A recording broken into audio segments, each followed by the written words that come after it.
Hola, hola, ahí está, ¿se escucha? Bueno, buenas tardes a todos, a todas. Antes que nada, agradecerle enormemente a Soledad y a todo el equipo que está organizando esta actividad. Es la primera vez que yo participo, así oficialmente o públicamente, de un debate, de un foro, de un ámbito de intercambio de ideas en torno a la cuestión del aborto.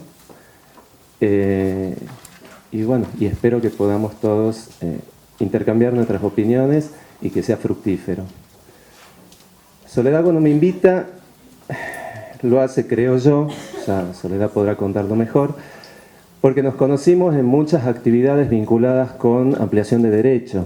Me encantó que Soledad comenzara hablando de matrimonio igualitario. Yo milité en el año 2010 por el matrimonio igualitario, acá en Tucumán, en Buenos Aires. De hecho, en el fragor ese de las discusiones, los debates parlamentarios, me vi convertido en un militante, es decir, en una persona que llevaba este tema a todos los ámbitos de su vida.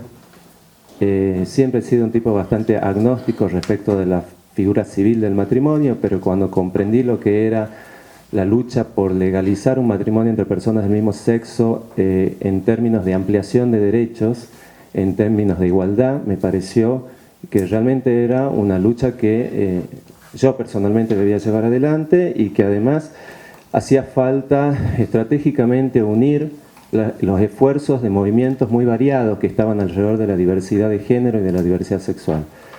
En ese sentido, nos vimos muy acompañados, los movimientos LGBT, que se llaman los movimientos de lesbianas, gays, bisexuales y trans, por los movimientos feministas. De hecho, en algunas ocasiones coincidían los movimientos feministas, los movimientos de mujeres con movimientos de mujeres lesbianas. Y la verdad que los encuentros, las reuniones, la organización de actividades me hicieron crecer muchísimo. Creo que a todos nos hizo crecer mucho porque aprendimos justamente de esta cosa tan fuerte que es visibilizar la diversidad. En ese sentido, bueno, en ese contexto, digamos, cuando con Soledad llevamos adelante algunas actividades o nos invitamos mutuamente a algunas actividades, la verdad que fue muy lindo. Cada vez que Soledad me llama a hacer algo, yo estoy ahí presente porque es muy agradable llevar adelante este tipo de actividades. Y me dice, mirá, yo soy profesor de filosofía, ¿bien? De hecho, por ahí he visto las caritas de algunos alumnos, algunas alumnas. Y básicamente en filosofía me dedico a filosofía moderna, filosofía de los siglos XVII al XIX. Y yo le decía, mirá, el tema de objeción de conciencia me parece un tema muy interesante para poder aportar desde lo que yo sé. Porque justamente, bueno, la convocatoria o la forma en que me convocaron era a través de un título, Resistencias a la ampliación de derechos y objeción de conciencia frente al aborto. Y entonces ahí, bueno, me planteé algunas ideas para compartir con ustedes acá. Una, la más introductoria, es la cuestión de la ampliación de derechos. Me parece re interesante poder empezar a abordar, además desde otras perspectivas, de esta perspectiva, el tema del aborto, que es el tema de igualdad de condiciones. Es un hecho que todos conocemos, que los abortos se practican en Argentina y que el mayor problema se está dando, o los mayor problemas se dan en los abortos clandestinos, en los abortos en situaciones de sépticas, y que está marcado claramente por una diferencia socioeconómica. Entonces realmente no hay una igualdad de derechos, de acceso, independientemente de todo el debate que después seguramente tendremos de la cuestión legal. Pero también me parecía interesante en este contexto de ampliación de derechos colocar la cuestión de la objeción de conciencia. La objeción de conciencia es algo que, por lo menos de lo que yo vengo leyendo hace mucho tiempo, está instalado desde, por lo menos, así como nosotros lo entendemos. Seguramente Soledad, que es abogada, lo podrá decir técnicamente de una manera más precisa, pero tiene que ver con un conflicto de intereses. Un conflicto entre el ámbito moral o privado y con el otro ámbito, que es el ámbito legal, el ámbito del derecho. Cuando yo me encuentro en una situación de que la ley me está diciendo que tengo que hacer o dejar de hacer algo, que mi moral, mis normas de mi ética me están contradiciendo. Entre otras cosas, soy profesor de ética también en algún instituto. Y siempre le digo a mis alumnos que lo que distingue una ley moral de una ley del derecho es que la ley moral se sostiene básicamente por convicción, mientras que la ley del derecho se sostiene por imposición. Nadie puede aducir ignorancia de la ley. Y entonces acá tenemos un conflicto realmente complejo entre lo que es el mundo privado y el mundo público. Y esas dos esferas que hoy en día nosotros las vivimos con cierta naturalidad en nuestra sociedad, la esfera de lo privado y la esfera de lo público, es algo de construcción social relativamente reciente, relativamente en el contexto de la historia, al menos europea occidental, que es a partir del siglo XVI, cuando se separan claramente los ámbitos de la vida pública y de la vida moral, de lo que es la política y lo que es la ética. Desde el origen de nuestra civilización occidental, por llamarlo de algún modo, allá en los griegos, había como una conjunción entre lo político y lo ético. Si uno lo lee a Aristóteles, Aristóteles dice, hay una confluencia de lo moral y de lo político. Nosotros somos seres políticos porque vivimos en normas que al mismo tiempo son normas de la moral y son normas políticas, normas de la ciudad, de la polis, en el sentido de ciudad-estado. De hecho, Aristóteles en algún pasaje de su Ética Nicómaco y de su política, dice que si quieres que tu hijo sea bueno, hazlo ciudadano de una polis con una buena constitución. Esa identificación entre el mundo de lo público y lo privado, o entre lo político y lo ético, es una noción hegemónica por lo menos hasta el siglo XV, XVI, cuando en el Renacimiento Maquiavelo va a decir, a ver, una cosa es la política, otra cosa es la ética. Ahí es donde nace esa separación que nosotros estamos viviendo hoy. Nosotros somos hijos de esa construcción ideológica. El mundo moral entendido en términos del mundo privado y el mundo político entendido en términos de espacio público. A partir de ahí se van desarrollando una matriz de ideas que, por supuesto, este es muy complejo, yo lo estoy simplificando mucho en aras de este planteo de la objeción de conciencia frente al aborto.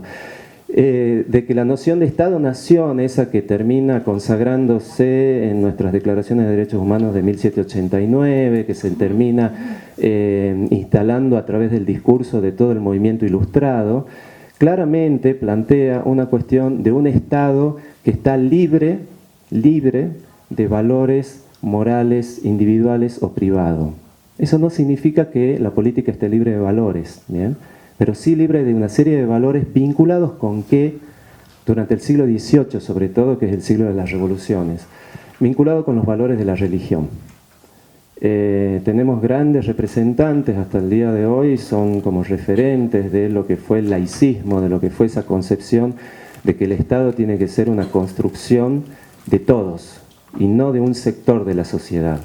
Y en ese sentido, el contexto histórico, el contexto político-económico que vivía la Europa moderna, tenía que ver justamente con una lucha entre las iglesias, porque eran muchas, y de hecho las instituciones religiosas, porque no es tan solo el cristianismo, también está el Islam, también está el judaísmo como instituciones religiosas muy fuertes, generaban realmente un caos enorme en la organización política de las sociedades, y el laicismo y el Estado moderno se instala como un modo lo más ecuánime posible frente a estas luchas, que realmente eran luchas tremendas.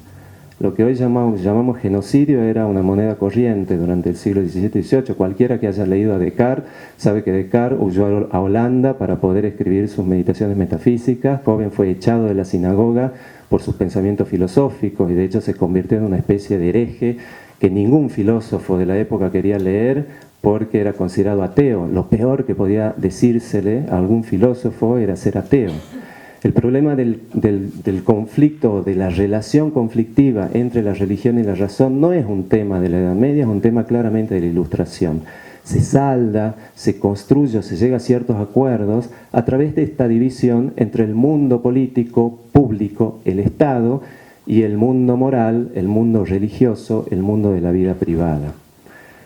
Es así como, de hecho, Hegel hace una relectura de los griegos, que creo que también viene a colación acá, hace una relectura de los griegos diciendo que los griegos también tenían esa separación. Sabemos que, bueno, todos leemos a través de ciertos anteojos que tenemos puestos. Bueno, Hegel dice que había un conflicto muy grande en el mundo griego que tenía que ver con el orden humano y el orden divino. El orden humano era el orden de la polis, de los varones.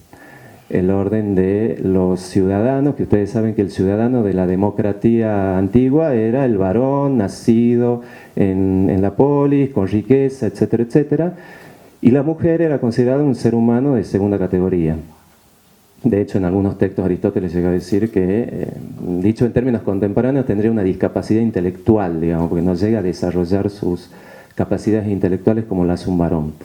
Y la mujer es responsable del hogar y de los dioses del hogar, del mundo divino.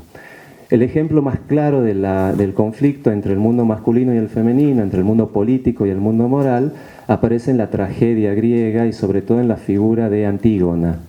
Antígona es en el mito, en el relato griego, es la mujer que se encuentra en un conflicto entre el mundo privado, entre el mundo moral y el mundo político, porque su hermano Polínices es asesinado por cuestiones políticas y es declarado por la polis como, bueno, es matado por la polis, por los políticos, y se sentencia de que su cuerpo, sus restos sean arrojados fuera de la polis para que los buitres comieran de sus vísceras, etcétera, esta cosa bien figurativa que tienen las tragedias griegas.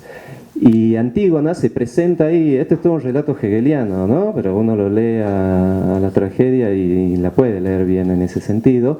Antígona se presenta como la figura que tiene que optar entre obedecer las leyes de la polis, las leyes de los varones, las leyes del Estado público, o obedecer el mandato que tiene de los dioses, que es enterrar a su hermano.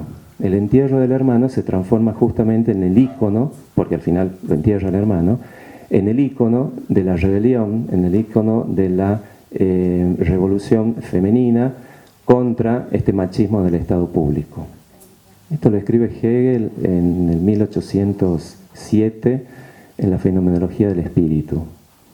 De hecho, hay varios movimientos feministas, acá no los escuché, pero sí en Europa, que tomaron a Antígona como un ícono justamente de la lucha, porque creo que están cruzadas estas dos cuestiones.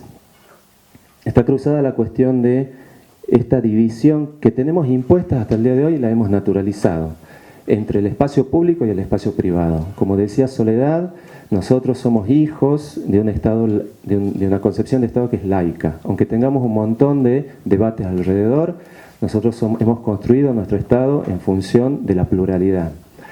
Pero al mismo tiempo también sabemos que tenemos una serie de conflictos vinculados con los principios morales de las religiones, sobre todo de la religión cristiana, sobre todo que es mayoritaria, digamos acá las otras religiones son minoritarias en relación a las religiones cristianas.